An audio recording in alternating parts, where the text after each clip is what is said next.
হিলিগিলি বোমে আপনাদের সবাইকে স্বাগত। নতুন একটা অভিজ্ঞতা নিয়ে আজকে আবার আমি হাজির। আজকে আমরা যাচ্ছি কনকপুরা রোড ধরে আর্ট অফ লিভিং ইন্টারন্যাশনাল সেন্টারে। শহরের কোলাহল থেকে একদম দূরে এখানে পা রাখলেই আপনার মনটা কেমন হালকা হয়ে যাবে। চারিদিকে সবুজ গাছ, পরিষ্কার রাস্তা, পাখির ডাক, মনে হবে আপনি প্রকৃতির কোলে রয়েছেন।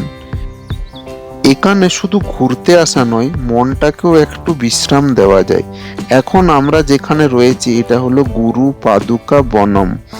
তো যেহেতু গুরুর পায়ের আকৃতিতে এই অংশটা তৈরি, তাই এই জায়গাটার এইরকম নাম। এখানে অনেক সিঁড়ি করা রয়েছে যেখানে বসে আপনারা মেডিটেশন করতে পারেন। খুব সুন্দর এই জায়গার ভিউটা রয়েছে। এরপরে আমরা যেখানে এসেছি এটা হলো বিশালাক্ষী মণ্ডপ, অর্থাৎ এই বিশালাক্ষী মণ্ডপের মধ্যে আমাদের মেডিটেশন হল রয়েছে। এখানে ভেতরে ঢুকে আপনারা মেডিটেশন করতে পারেন এবং বিভিন্ন ধরনের মেডিটেশনের কোর্সও এখানে করানো হয়। এই জায়গাটার প্রকৃতির যে ভিউ সেটা দেখুন, কত গাছ, আপনি বুঝতেই পারবেন না যে এটা ব্যাঙ্গালোরের থেকে এত কাছে এত সুন্দর একটা জায়গা রয়েছে।